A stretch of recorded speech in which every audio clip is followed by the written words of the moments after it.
Pastor Latunji spoke about gadgets and all of these things. Now, during term time, when I say term time, when school is in session, all those things, I put away. They don't have access to games and all of those things that cause distractions for them. Let that, even though it's online, it's from the comfort of their homes.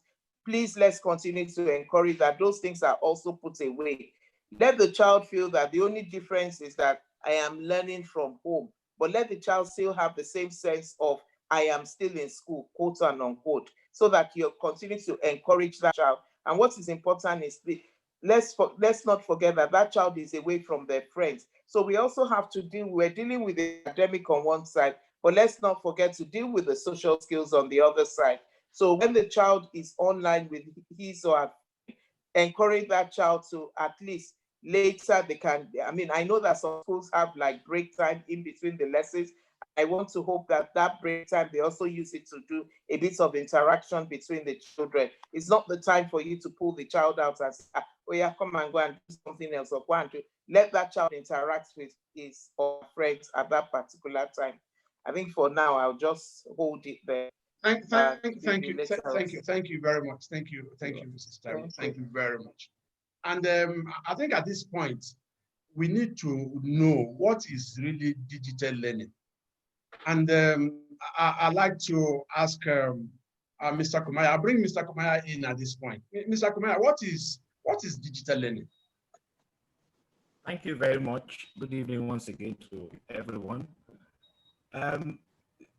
What we are doing right now, both the panelists and every other parents and members that are on this platform, we are here to learn. So it means that learning is a continuous process, and learning therefore means we are here to acquire some new understanding. But we are talking about digital learning, but learning is definitely involve exchange of information, and when that information is exchanged, there's a likelihood that I could pick new behaviors, I could acquire new skill, I could develop new values, new attitude to life or to various aspects of life. I could even develop what we call preferences by reason of the information that comes to me. So when we're now talking about digital learning, we are talking about the medium, the channel through which that learning is taking place. So in digital learning, the employment of electronic devices, technological devices, is used for information dissemination with the aim of imparting knowledge, enhancing skills and improving the skill of individuals and participants on that platform. And if you look at the layout of our screen right now, you see examples, apart from some of us that are having our names. See somebody that is Nokia 5. That is an electronic device. There's somebody that is using Galaxy Note Plus, Note 10 Plus. So those, each of us have different devices that we are using right now. So, but this is an example, those are examples of electronic media. And, you know, in talking about digital learning also, apart from the use of electronic media or devices, you also have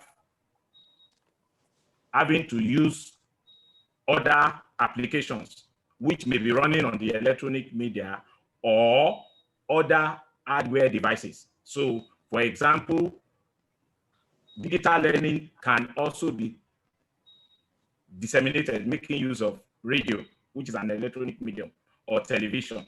And so in all those space or environment, one of the key things that happen is that the employment of either text, that is using words, or audio medium, like in radio, or video, as we have here this evening. We are using both audio and video as a medium of communicating information dissemination. And also, one of the good things that this digital learning brings about is that there's no limit to the reach. In a normal classroom setting, there is a appropriate and adequately approved, based on experts' opinion, of the number of participants that can be taught by a single individual. But with the use of digital learning, you can have several hundreds, as long as the platform and the channel they are using is robust enough to accommodate and to allow such number of participants. So, and when we talk about digital learning, by reason of the situation we are in right now, there are several ones that are being used both by organizations and educational institutions. So we have examples of software such as apps such as Google Classroom, Microsoft Teams. What we are using right now this evening is an application called Zoom. And from Zoom also, this program is being streamed live into YouTube to increase the number of participants.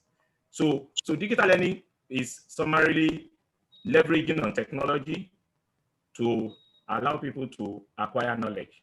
Thank you, sir. Thank you very much. Thank you very much. We appreciate you very much, Mr. Kumaya. You're welcome. Thank you.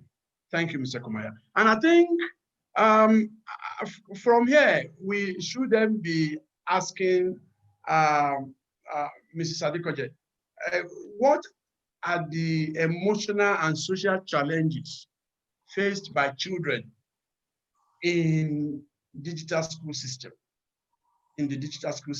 and how can parents come in to help? How do parents help?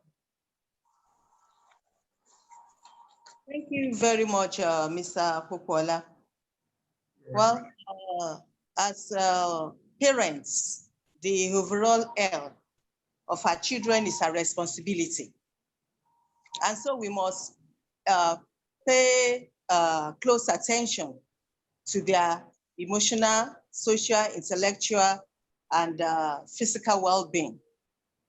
When we talk of the digital school system, like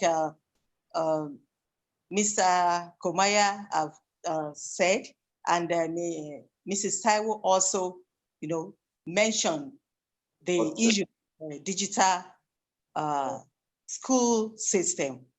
There are so many challenges, but the one we talk about is just about the social and emotional challenges.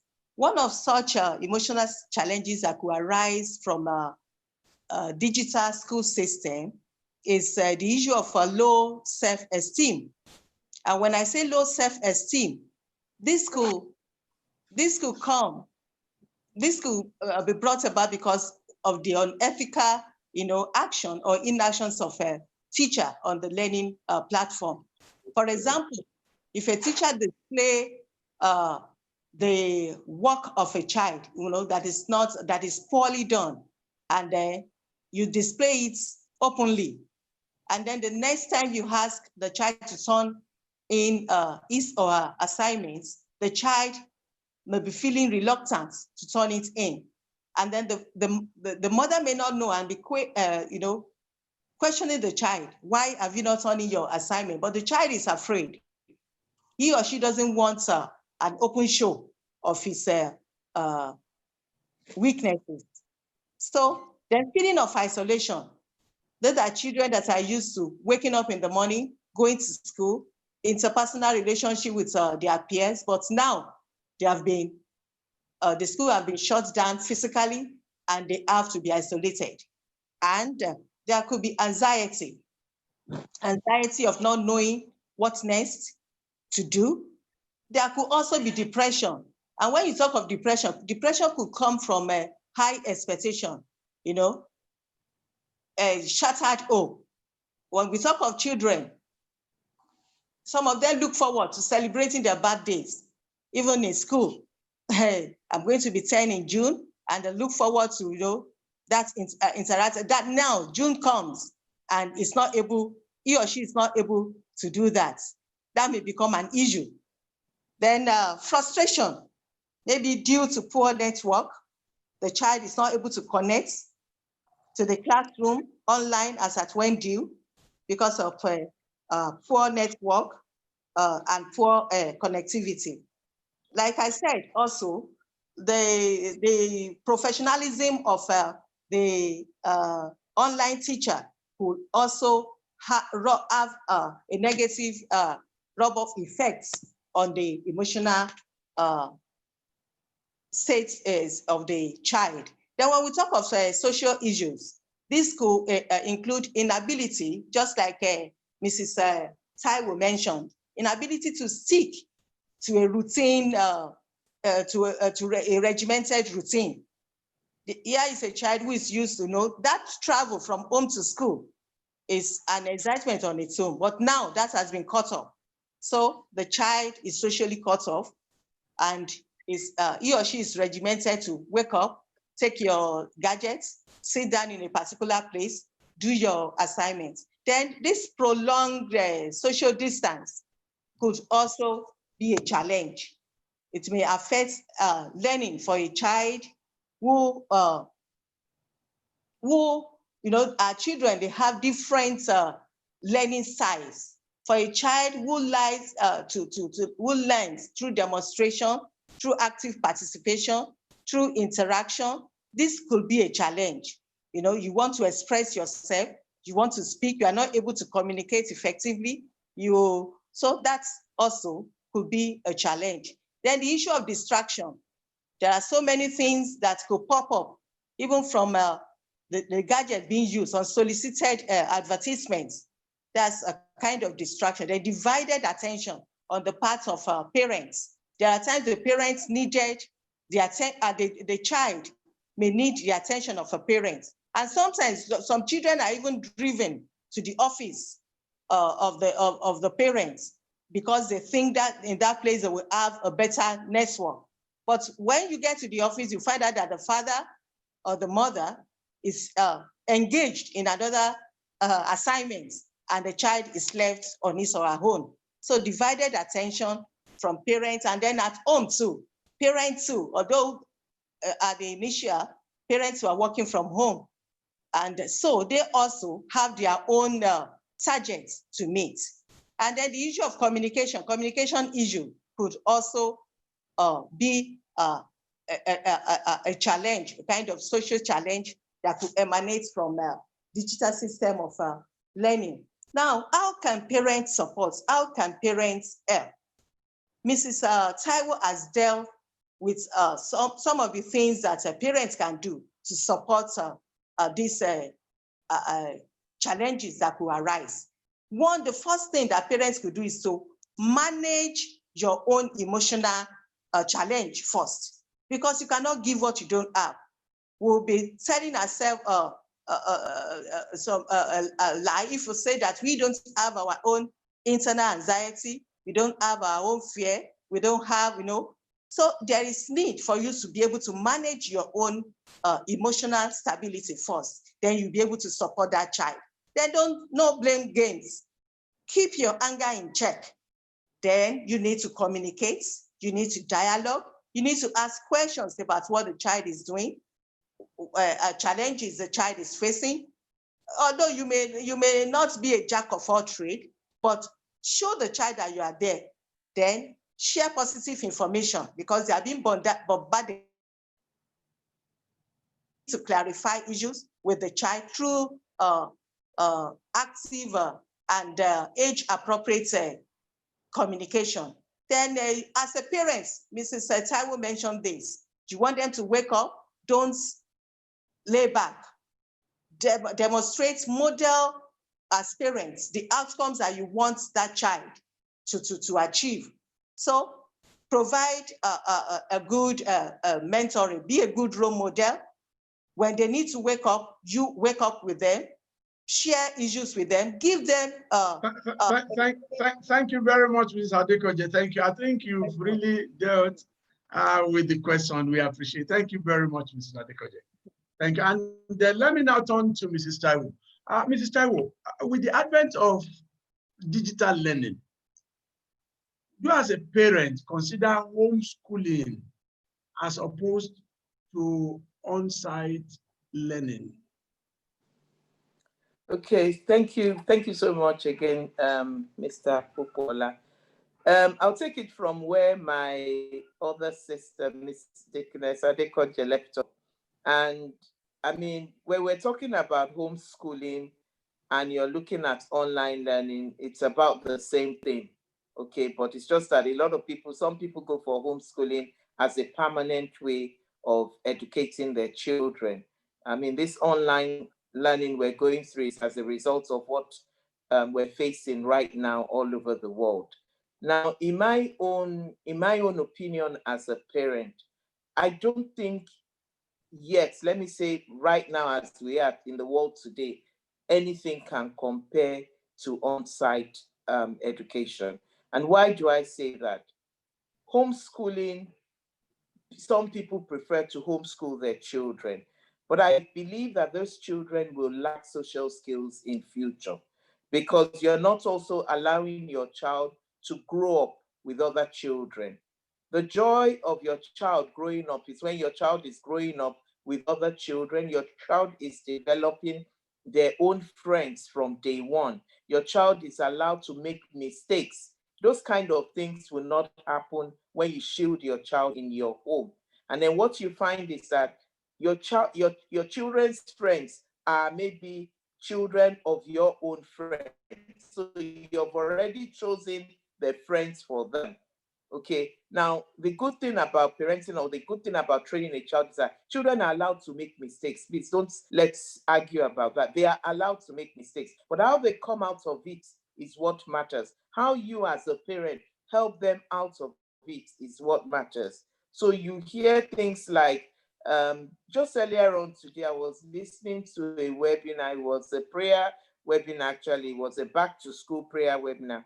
And the child he was just like 10 years old, I was shocked. She gave a testimony and she said that when she was in year 5, she was just going on to year 6, that she got into the wrong group of friends, okay? And that really affected her studies, all right? But that when she now had to pray and she got out of that group, and that, that was what helped her. And at the end of the day, she did very well in her exams and she's now going to year 6. That's part of. Now, if she was being homeschooled, that would never happen to her, most probably. But that has happened to her. She has learned a mistake, and now she's even testifying about it. So even if there's another child going through the same thing, that other child will pick it up. So for me, I don't think that anything can replace on-site learning. I strongly believe that homeschooling is not the answer. Again, when a child goes to school, it is past the classroom, it is past the academics. You have things like co-curricular. How do you get that child to do that at home? Okay, you might say, well, I can sign up the child at maybe tennis lessons during the weekend, swimming lessons. At least the child can have his own time. But really, it's not the same, because the child will be in school competing with other children. So you bring in that spirit of competition for the child as well, which that child won't have if you are just taking the child to the next club around the corner for the child to swim. Again, you have issues of when the child becomes secondary and the child has to use the laboratory for practical subjects. How do you manage that? So definitely for me, on-site learning for me is still tops at the end of the day. Thank you very much, Mrs. Adekoje. Thank you so much. Thank Mrs. you. Taiwo. Thank you. Oh, that's Mrs. Taiwo. Thank you very much, Mrs. Taiwo. Thank you. I appreciate it. All right. Thank you, Mrs. Taiwo. Now, I like to turn again to Mrs. Adekoje. I think I should have asked this earlier. I'd like to know from you what parents really think about digital learning. What do parents really think about digital learning? Thank you very much. Well, when digital learning, like Mrs. Taiwo already said, you can't replace, on the site learning, because we want to bring up a total child. The issue of interpersonal relationship, the issue of the classroom, the physical classroom provide a platform for interpersonal relationship, for character formation. You can't develop all this in isolation.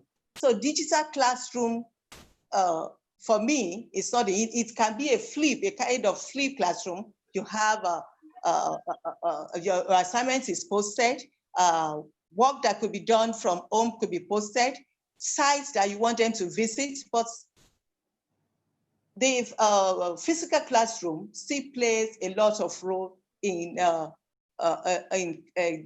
supporting and developing a total child that will fit in well into the community. Thank you. Thank you very much. Thank you, madam. Thank you. Yeah, let me turn to Pastor Olatunji. Pastor Olatunji, sir, in the event of schools adopting a hybrid approach, what are possible logistic challenges parents and students can encounter? And how do we manage or overcome them from your perspectives?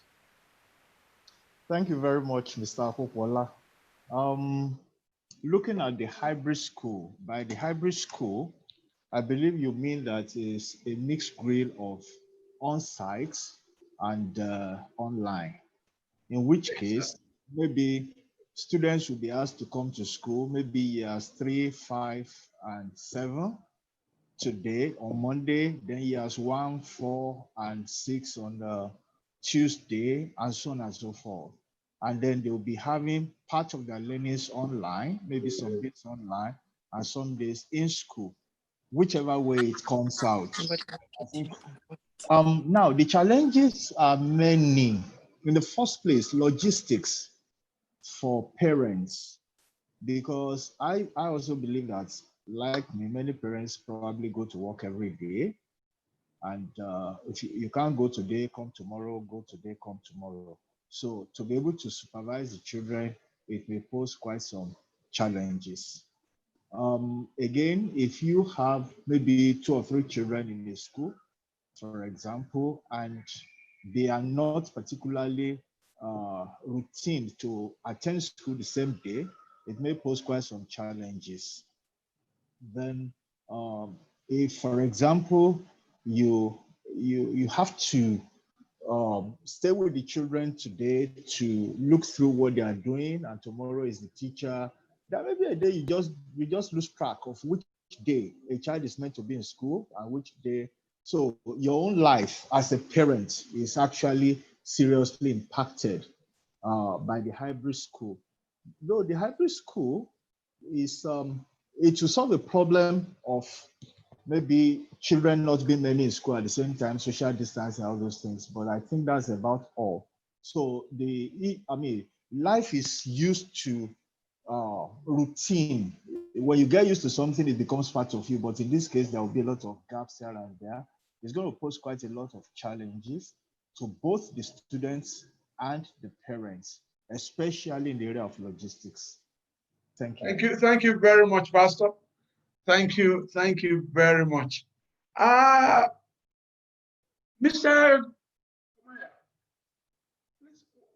Measures are expected to be put in place to ensure collaboration between the school and parents for smooth online lessons. What measures do you think, sir? Thank you very much, sir. In one of the responses Mrs. Taiwo gave, and even Mrs. Adekoje, there was mention, for example, Mrs. Taiwo made mention of that when school is in session, she withdraws some of those things that may cause distraction. So in this present situation we are in, learning from home, one of the major thing that has to be in place to enhance learning is that both the school and the parent has to work together. And in working together, one of the key things that are also important is the safety of the child. Because, I mean, when we do physical school, there's a medium through which the child leaves the house and gets to school. And so while online learning is taking place and the child might be at home, we also have to take cognizance of that. There could be incident of intrusion from outside the school community. So the school has to enhance that only legitimate members of the community have access, because bear in mind that a lot of information is available within that space of online learning that could compromise not only the child, it could also compromise even the parents in terms of data. A lot of data are available online. So the school has to ensure that whatever platform they are using, safety measures are in place. Also, at the same time, because some of the platform that is being used has age restriction. For example, if you check Gmail, the permissible age for anyone to use Gmail is 13. And we will all agree that a lot of our children in school are below that age. And for reasons of the availability and the robustness, most of them will also be making use of this platform. So there must be rules which will clearly be stated and communicated, because the provider of this service expects some responsible usage of this platform. And so the school also has to communicate to the parents and possibly sometimes have a sort of do's and don'ts, which are called user acceptable policy, so that the parents in this case has to be able to safely and consciously guide the child while the child is making use of the resource of the one that the school has provided and the parent has also provided. For example, I have a son that is 14-year-old, and one of the things that he does is that he likes playing digital football, FIFA. So, and I've seen several things that he does that I have to engage him on. Now, I became privy to what he's doing. I have set up his email account on my own device. So whatever is happening within the space of his Gmail account, I receive notifications. So both what is happening within the school and what he does personally, I am able to monitor, I am able to follow up, I am able to guide at the same time. Also, one of the other things that is expected among all other things is that the child will be... Mr. Graham, can you hear me? Thank you, Mr. Kumaya. But I think, let me still engage you. Let me just ask you briefly to just tell us very briefly, maybe in addition to what the explanations you just given, how can parents really support online learning? How can they support online learning? To round up this, your line. Thank you, sir. Okay, going back to what Mrs. Taiwo said earlier, she withdrew those distractive things, games and all those things, to allow the child to remain focused. You agree with me that when you and I as adults are online, we could have several pages opened, several websites. And in learning with a child, there is what we call attention span, which is very short. So there must be that support system. And right now, a lot of parents are also going back to work. So one of the things I've done, and it is also to buttress what Mrs. Taiwo said earlier, is that process that you wake up, you take your bath at the normal time, you wear uniform, you enter school bus or the vehicle that will take you to school. I drew up a set of rules for my children to follow as a daily routine, so that there's a time to wake up and there's a time to get seated to start class. And apart from this, one of the things I also do is I work from home sometimes, and sometimes I'm out of the house, but I've set it up in such a way that we are all within the same space. So from time to time, I can take a peep at what they are doing, because if that is not done, there's a likelihood that you assume the child is learning. Thank you. The child is entertaining himself. Thank you, sir. Thank you very much, Mr. Kumaya. Thank you. You've really done justice to those questions. Thank you, Mr. Kumaya. And that should just take me to Mrs. Taiwo. Mrs. Taiwo, From what Mr. Kumar just said now, I want to, you see, during this, the lockdown, we know that parents were at home with their children and could monitor online lessons and the children's behavior. And now that many parents are back to work, but some schools are still running virtually, how do you think parents can effectively manage this situation? Okay, thank you very much, Mr. Popola. That's a very difficult question. I mean, we need to be truthful to ourselves. Difficult because when as a parent, you were at home during the lockdown and your children were doing the online, you yourself, you were there with them. I mean, Mr. Kubaya said what he did was he created space that everybody was working together. So that made it very easy. But now there's some schools that are back, there's some schools that are not going back yet. And you as a parent, it's quite possible that your office is one of those organizations that have asked for workers to be back on site. So the question is, like you said, what do you do? I think for me, it's, you just have to, first and foremost, be firm with the children. And what Mr. Kumaya said he prepared a schedule for the children. Now, if you have a schedule for your child and your child knows that I have to get up by this time to start school, I'm allowed at 12 o'clock because the school also gives me a break between maybe 12 and 1 to have lunch. It is the onus on you as a parent is to make sure that at least by between 12 and 1, the food is ready. Even if you have someone in the house that will make it, you'd have left instructions. Please make sure the food is ready. And immediately it's 1:45, make sure they're back at the dining table, or if you have a separate study for them that they use, make sure they have they're back at their study table.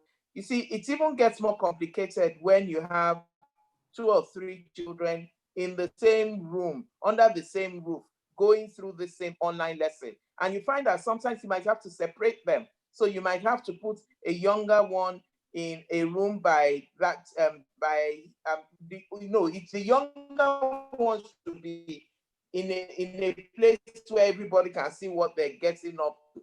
The older ones you can put in their bedroom study table. But what is important, I mean, at the end of the day, is to make sure you set up a routine. Set up a routine for them. If you're lucky enough to have an adult who can be your eye while you're at home, you can like teach the adults how to supervise them when you are not there. But 9 times out of 10, we all know that the people we live, some of these are children with are mates who, unfortunately, some of them might be literate, some of them might be not be literate. Interestingly enough, I had a parent the other day who shared with me, her child is just going into reception in one of the schools. So her child would be like age 4. And she shared with me that this online lesson, her child is not coping well. So I said, what is the problem? She said her child was in preschool. So her child was in preschool, and of course, the last term of the session, school was locked down, that her child couldn't sit still. Now they were at home, mommy and daddy were at home, and noticed that the child could just not sit still throughout the lesson. So she was like, she doesn't know what to do, whether to still hold that child back at home until the school where she wants the child to go to starts formally maybe in January. So what I said to her is that you're a working mother, your husband is a working mother. What I will counsel you to do is that look for a graduate or a youth corper who is just looking for something to do within this period, who can come in and stay with your child for that period of day that your child has to be. And the good thing is that your child is starting afresh, so it's reception. So most of the activities will be to do with the hands, making different kinds of things, in the form of teaching the child. So as long as there's somebody literate, because her problem was her maid was totally illiterate. As long as there's somebody literate sitting with that child, so that person can guide the child along. But I do feel most especially for working moms and working dads. But again, you just have to work out. And then another thing finally is that you and your husband could also have a kind of schedule between each other and see who can stay in one day a week and the other man stay. But what is important, I know, sir, you are laughing. The man might not want to stay. I know where I can see all the men laughing here. But I think also what is important is have a very good communication with your child teacher, so that would also help you to pick up if there are any lapses you should be aware of. Because some children might tell you, come back, and then when you come back home, ask your child, what have you done today? What have you gained today? So that will also keep you abreast with what is happening. Thank you very much. Thank you very much, Mrs. Taiwo. Thank you very much. Thank you for your response. And we will shortly be taking questions from participants. Note that you please use the raise hand icon. We would like you to come on directly and ask your questions yourself. But before we get to question time, let me round up with Pastor Olatunji. Pastor Olatunji, how much should parents expect from the school in times like this? And how can they support teachers and students? How much should parents expect? Thank you very much, Mr. Hubola. You are the one who asked the question, and I hope people like Mrs. Oladeji and other education providers are hearing.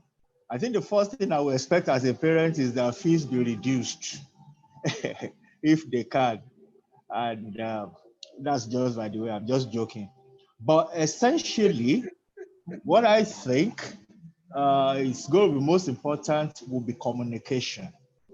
I will expect a lot of communication from my children's school, letting me know what is going on every time by way of email, by way of, if possible, they can create a group chat for the parents in the class of my children if they don't mind. But I will expect that communication should also be very timely. I will expect that my child's progress in the digital learning is communicated to me from time to time, so that if there are things that I need to work on, I would do that as and when due. I will also expect that in a situation, I will expect that communication may be a kind of forum. For example, we're not going to be having PTA again. We could have town hall, parents town hall meeting, where we can also express our views from time to time and get to know what is actually going on in school. It's very, very important. And then I will also expect, because children are not in school now, they can't see counselors. If my children have emotional needs and or maybe they have needs where the guidance counselor is needed, I will expect that such should be made available. Now, I will also expect that from time to time, enlightenment about what is actually going on. Like I said before, I am an alien in the digital world, and parenting at this time is a bit challenging. I will expect that the school should do some enlightenment work, maybe organize some what we call parents workshop, where we could be enlightened about what is going on, how to navigate, how to keep our children safe in the cyberspace, which is a little bit very, very precarious at the moment. Then I also expect a kind of mutual understanding between the school and myself in the area of challenges that I'm having. When I have network problem, for example, and when I'm unable to sit down with the child and supervise, what kind of support can the school give unto me? Then in an unlikely event, maybe my child has challenges learning what has been taught in the class. I will expect that there could be some reinforcement schedule that could enable my child to catch up with the peers. So I will expect such support from the school. And then support. Thank you, Pastor. Thank you very much, Pastor. Parents' expectations are unlimited. So I can understand, so very unlimited. So, but I think we've been able to take some from you. Thank you very much. And at this point, let me just thank all the panelists once again. I'm through with you. I've exhausted my questions for you, but certainly, and you have really done well, and we appreciate you. But certainly, participants in the house, have questions for you. So I think we begin to take questions from participants now. Let's have some minutes to round up the program. Questions from participants.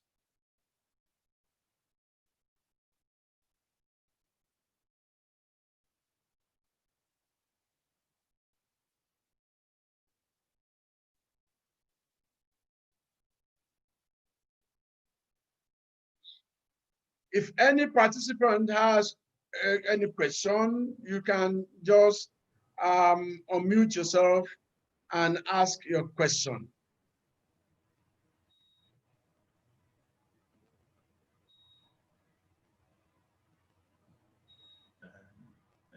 Mr. Popola. Yes, Mr. Kumaya. Okay, yeah, Mr. in one of the chat, okay, there was a comment by one Mr. Benga.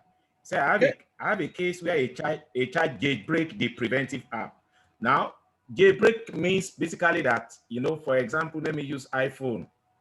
iPhone is structured in such a way that you cannot just tamper with it, but you can jailbreak it. So jailbreaking means you remove the security that is manufacturer put on it. However, there are also applications that parents can install on devices that can allow you to monitor what your child is able to do with that device. So you can set policy of which website the child can go to. You can set policy of when the child is able to use the device. So for example, maybe you can only use it between 8 in the morning till about 2. By 2 o'clock, the child will be locked out of that device. But all these various devices also has a limitation. So it's not as if there's a foolproof solution, but by and large, there are some applications. I remember there's a particular one that was developed by a young Nigerian called Mind Guide. Mind Guide. So parents can put it to monitor what and where the child goes to. And it also notify when the child comes on. Thank you very much, Mr. Kumaya. I believe you've answered that participant's question. Thank you very much, sir. Thank you. You're welcome. Modupe Johnson Adelere, please, you can ask your question.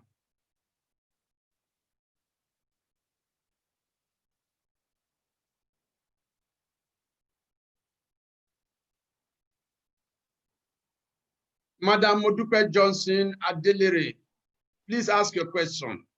Thank you, sir. Thank you. You're welcome. Good evening, sir. You're welcome, madam. Yes, sir.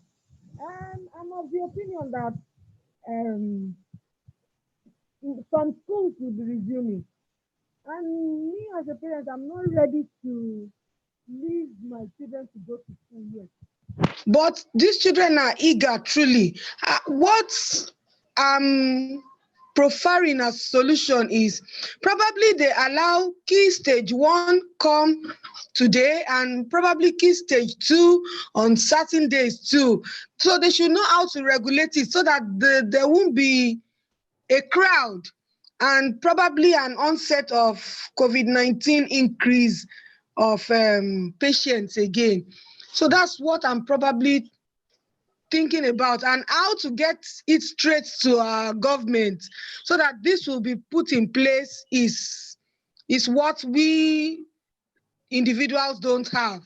So people that are in the right places to help us send these messages to them and let it really go straight to being put into practice. Thank you very much. The online, we are okay with it. We can receive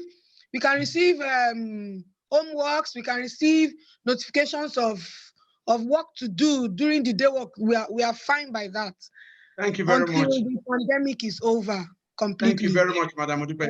I'm not going to push this to any of the panelists. Let me just briefly respond this way, that no school is in a hurry to rush the children back to school. There is none. So every school is going to take their time to ensure that arrangements are well structured out, that will ensure that the children's health and life is not jeopardized. So I want parents to be rest assured on that. I can really tell, I know that particularly private schools, government has their own say on their schools. When government says schools should reopen, their schools can reopen. But private schools are not really in a hurry to return the children to school. They want to ensure that things are properly put in place before children are asked to come back to school. They cherish the life of your children and they want them to be in health. Thank you, madam. Any other person that has any question? Please, Mr. or Mrs. Adebiyi, please, you can ask your question. Good evening, everyone. Thank you so much for this webinar. God bless you all. My name is Stephen Adebiyi, and sincerely, I must commend the organizer for this wonderful training and seminar at this time. God bless you all for this. I just have an observation and possibly a word of clarification. I think at the time I asked my daughter, because of the online lessons, the one they have had so far, that can she tell me sincerely if all of her classmates have been part of that? And I think at about 1 or 2 occasions, she said, I think about 2 or 3 that she cannot tell if they have ever been part of that class. Meaning the tendency of 1 or 2 parents or 1 or 2 pupils who have been out of this online learning is very, very high.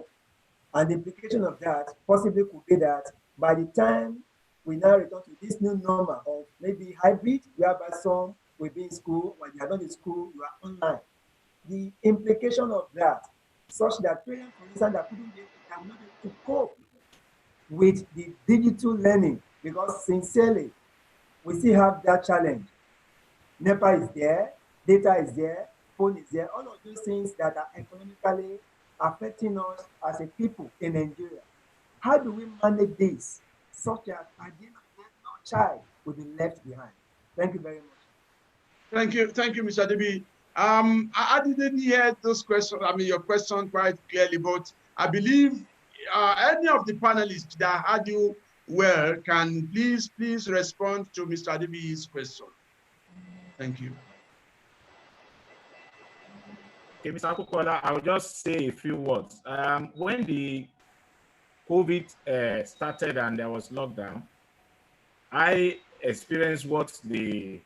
Adebiyi just made mention, because by reason of my role as my job description, I was engaged because I'm an IT manager. And so I was engaged and distracted that I was not focusing on my children.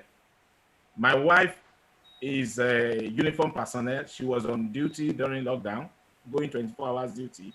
So she was not always available. And 2 weeks have passed before one day, and now late in the evening, I had to say to my 11-year-old daughter to bring a device for me to check what is going on. And then, as a parent, I reacted wrongly. I was angry because I saw timelines that have passed, homework not done, and every day we were all sitting in the same space. So that was when I woke up to the responsibility that while I have obligation to my organization, because the demand of the situation necessitated that I had a lot on my hand, I also have an obligation, going back to what Mr. Adekoye said earlier, as a parent. And so I now have to balance. I have to balance having to meet my responsibility to my organization and making sure that my children does not lag behind. That same night, we had to do all the homeworks that were already due. And that was when I came up with that 14-point agenda from when they wake up. And I didn't do it on my own. I asked, what time do you wake up? we put the time. How long does it take you to take your bath? So we now set ground rules. And we didn't set that ground rule verbally. There was a diary. You put today's date. And then, and from there, we begin to engage one another. It wasn't perfect. So there is definitely the need for an adult, even when parents have gone back to work. Somebody, because imagine a 6-year-old. I'm talking of a 10-year-old, 11-year-old not measuring up. Imagine, thank God Ms. Taiwo has mentioned of another person that had a younger child and has to bring in somebody that can put the support. There must be a support. The school has its role, because he also mentioned of absentee students. Teachers are supposed to take attendance, and then if you don't see a child in class, there's supposed to be a communication from the school. The child could be ill. The child could be indisposed. There could be problem with the generator at home. There could be problem with the laptop. I remember my neighbor came down to me with one of our son's laptop that stopped working, and I needed to step in and assist. So it's not perfect, but that collaboration is a continuum, and a lot is resting on the parents as well. Thank you. Thank you very much, Mr. Kumaya. Thank you very, very much. I think the other time a question was raised, or a concern was raised by one of the participants about not rushing the children back to school.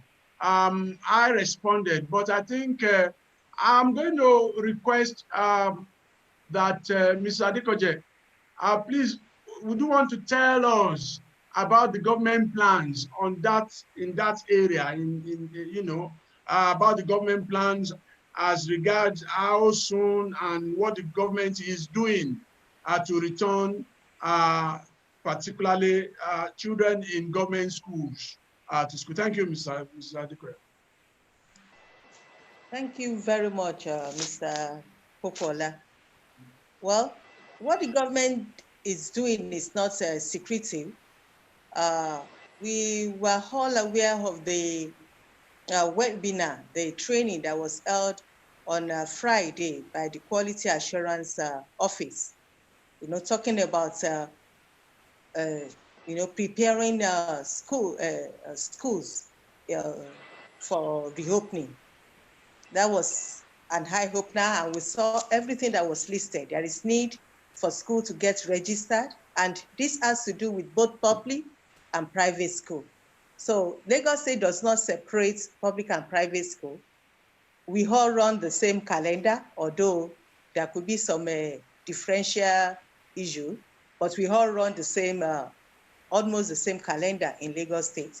So the Lagos State government, because the Commissioner for Education is coming from the private sector, and so she is interested in bridging the gap between the public school and the private school. So all that has been put in place for school reopening for both private and public school are being monitored.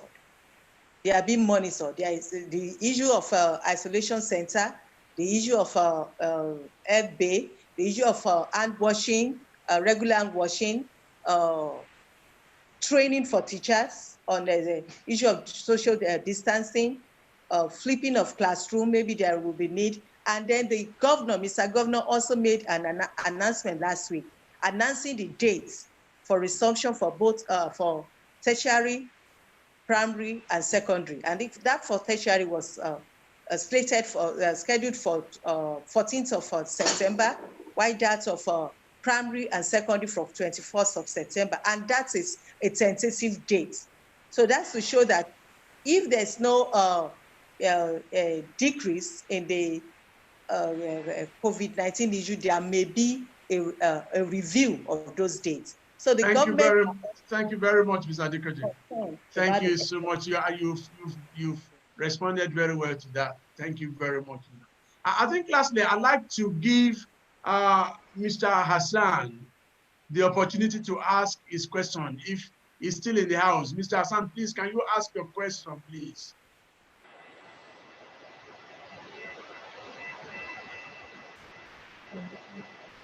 Mr. Hassan, please. His mic is muted.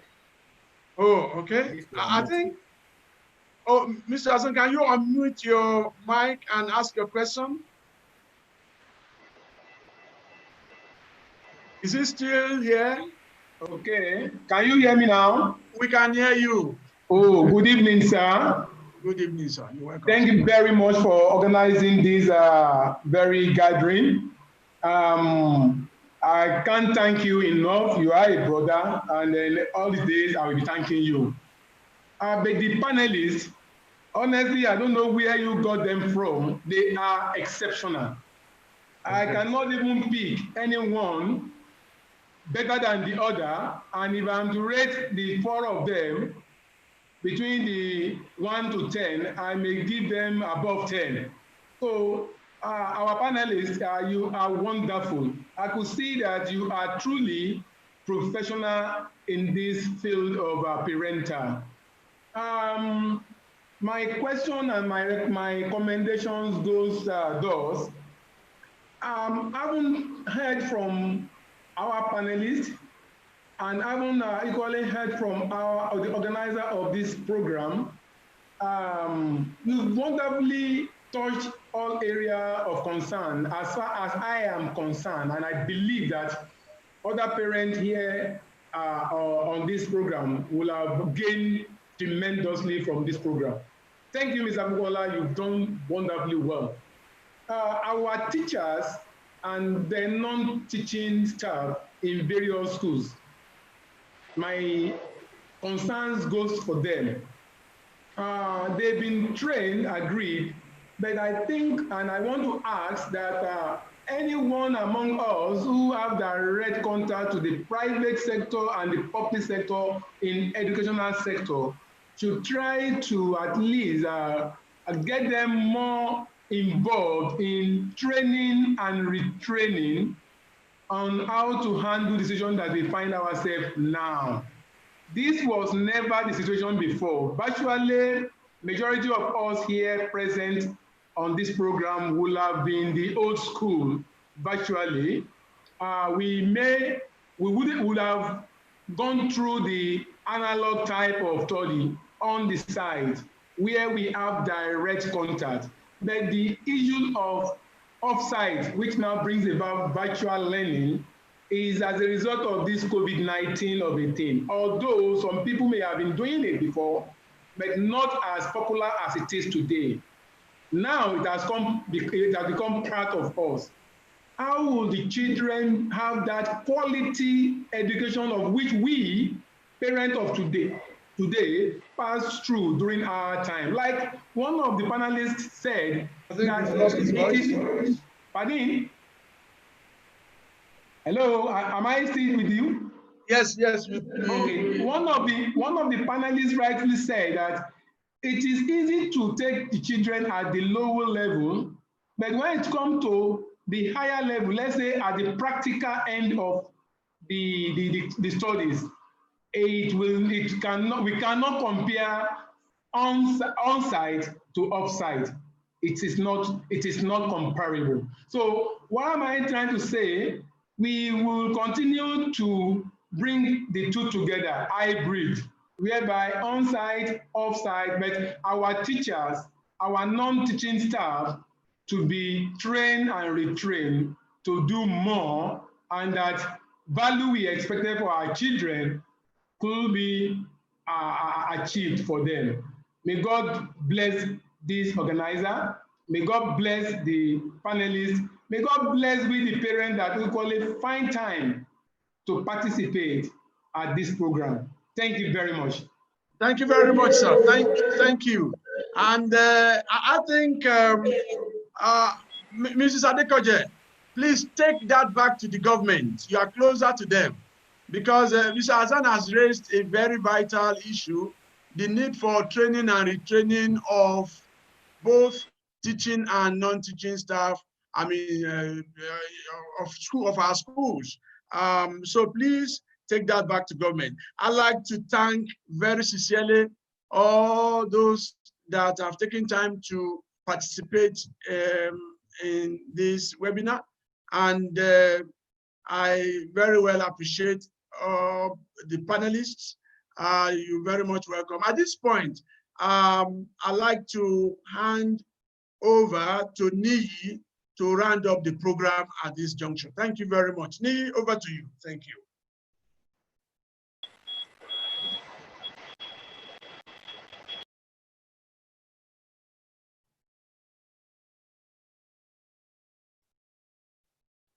Hello, Niyi. Thank you, Mr. Thank you so much. I want to speak with someone. Hello? Hello, can you hear me, everybody? Hello? We can hear you. Hello? We can hear you. We can hear you. Okay, thank you very much. I said, okay, thank you, because Mr. Kukola just said hello, hello, hello. I want to thank Madam Lois from Kaduna. There is a reason why I have to say this. Lois has attended every of our 3 webinars. She was there at the beginning to the end of every of the 3 webinars we've had. Thank you so much, Lois. And I don't know if there's any other person. Thank you so much, sir. And once again, I say thank you to everybody. I'm one of the organizers of this program, and I'm going to call 2 other people who have worked together with me in organizing this. May I call on Mr. Ayodeji Olonilua to say 1 or 2 things to our participants. Mr. Olonilua, please. Good evening, everyone. We so much appreciate our panelists. In fact, they really did a good job. Like Mr. Hassan mentioned, there is no area they never covered. They covered everywhere. Even beyond what we were expecting at the beginning. And I learned so much. So much. It's quite robust package that they give to us. And I believe every parent that participated in this program really learned 1 or 2 things. One thing I just want to add to all this is still comes to the issue of when students in the course of doing this virtual learning, they veer off, right? They are distracted. I think we need to monitor them, especially when it comes to the handling of devices. I'm aware of a particular case where the parents were not, controlling or monitoring the way the child was using the device. At the end of the day, that particular boy had to be using the device up till late in the night, and it ended up that he was having a problem of sleeping. And between you and I, the boy ended up, giving up the ghost because of lack of sleep, all these kind of complicated problems. So we need to monitor our children. This is a digital world. We are analog, but at the same time, we need to monitor what they do. I so much appreciate our eloquent panelists and our very, very active moderator, Mr. Kukola. Well done, sir. We thank Mr. Taiwo. Mrs. Taiwo. Thank Mrs. Taiwo. Then Pastor Olatunji, we thank all of you for honoring our program. And we thank our parents that came and left what they were doing on a good Saturday when they're supposed to having a nice time, relaxing, and they still came out to attend the program that will impact on their children positively. So we thank all of you. Thanks so much. God bless everyone. Thank you very much, Mr. Olonilua. And the last and certainly not the least, dear Mrs. Oladeji, who is also one of the organizers of this program. Over to you, Mrs. Oladeji, if you're with us.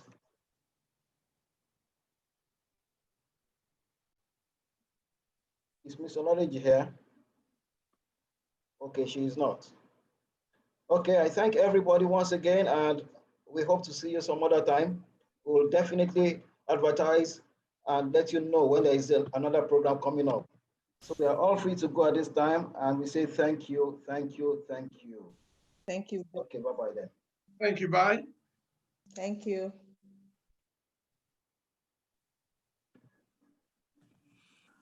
Mr. Kukola, Take care. Take some. Gẹ́gẹ́. Already. Ìwọ́kẹ̀. So what? Me is till midweek to get our children and the miss. Wow. Yeah. But me dupe this particular guy, Olajide, he answered my inbox question. Olajide or Olatunji? No, Olajide K something. That was the name showing on his He's here, he's here, he's here. I can hear you, Mr. Kumaya. You're welcome, Mr. Benga. Okay, Mr. Kumaya. I can see him, yeah. So you're welcome, sir. Thank you very much. Yeah, Kusheno, thanks so much. God bless you. Yeah, welcome, Benga. Good to have you. Yeah. No worries, man. We'll talk later. Yeah, take care. I'll talk. Yeah, we talk. Yeah. Bye-bye now. Yeah, bye. Tola no je ti yoju me. All right, Tola kale o. But you want to go out, go wá. No, she was disconnected. She was disconnected. Oh, wow. I was trying to buy time, but shame because they keep everybody. Sorry, but at least we acknowledge you, Mrs. Oleji. Our dear friends, it's time to go. People don't want to leave. Okay, let me start the usual.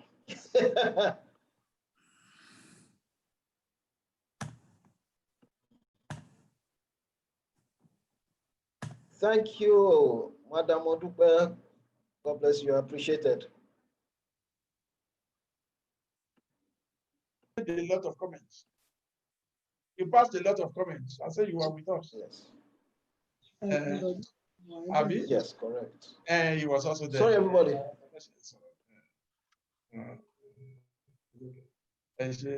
Sorry, it's taking some time. People have refused to go, so I have to manually remove. Please go now. Thank you, everybody. Thank you.